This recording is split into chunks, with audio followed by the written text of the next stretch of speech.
Satyabhama Institute of Science and Technology, Chennai.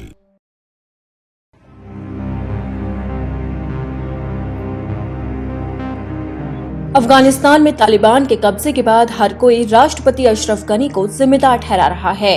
आम जनता से लेकर अमेरिका के राष्ट्रपति जो बाइडेन ने कई बार सवाल पूछे हैं। इन आरोपों के बीच अफगानिस्तान छोड़कर गए राष्ट्रपति अशरफ गनी पहली बार मीडिया के सामने आए। उन्होंने यूएई से अफगानिस्तान की जनता को संबोधित किया।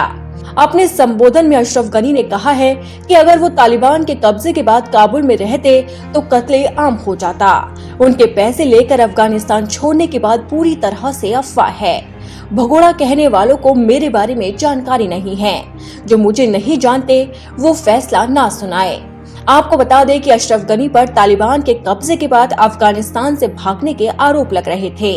मीडिया रिपोर्ट्स में ये भी कहा गया था कि वो बहुत सारा पैसा लेकर काबुल से निकले हैं, लेकिन उन्होंने इन आरोपों को खारिज कर दिया।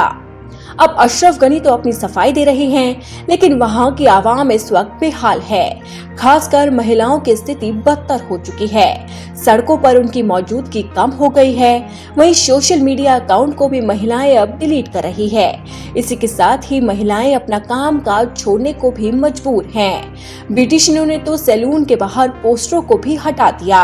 इसी के साथ ही महिला डॉक्टर पुरुषों को देखने से कतराने लगी हैं। यहाँ तक कि कुछ महिलाओं ने तो तालिबानियों की नजर से बचने के लिए घर से बाहर बुर्का पहनना शुरू कर दिया ताकि उन पर जुल्म ना हो। अफगानिस्तान में स्थिति को लेकर हर कोई परेशान है। दुनिया के तमाम देश अफगानिस्तान की हालात को लेकर चिंता जाहिर कर चुके हैं। यहाँ तक कि भारत ने भी अपनी चिंता जाहिर की थी, लेकिन अब उसके माथे पर शिकन बढ़ती जा रही है, क्योंकि तालिबान ने सत्ता पर काबिज होते ही भारत के साथ आयात और निर्यात दोनों ही बंद कर दिया।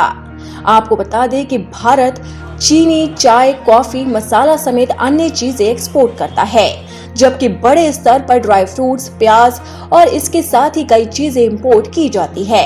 ऐसे में आने वाले दिनों में ड्राई फ्रूट्स की कीमतें आसमान छू सकती है। अफगानिस्तान की डिस्टर्बेंस से जो अभी रिसेंट वहाँ कॉन्सिक्वेंसेस ऐसे बन चुके हैं, उस पार्ट पे जो सडन राइस जो मार्केटिंग का है, that is the main reason. और अभी कुछ दिन पहले हमने परचेज किया था यहाँ से। उस परचेज में हमें जो डिफरेंसेस है, इट इज ऑलमोस्ट डबल। आपको बता दें कि वैसे तो तालिबान ने ऐलान किया था कि वो भारत से अच्छे संबंध रखना चाहता है। साथ ही भारत यहाँ पर जारी अपने काम और निवेश को बिना किसी दिक्कत के साथ पूरा कर सकता है, लेकिन अब वो अपनी बात से पलटता नजर आ रहा है, जिसकी वजह से भारत सरकार की दिक्कतें बढ़ती नजर आ रही है। अब देखना होगा कि तालिबान के इस एक्शन के बाद भारत सरकार का क्या रिएक्शन सामने आता है।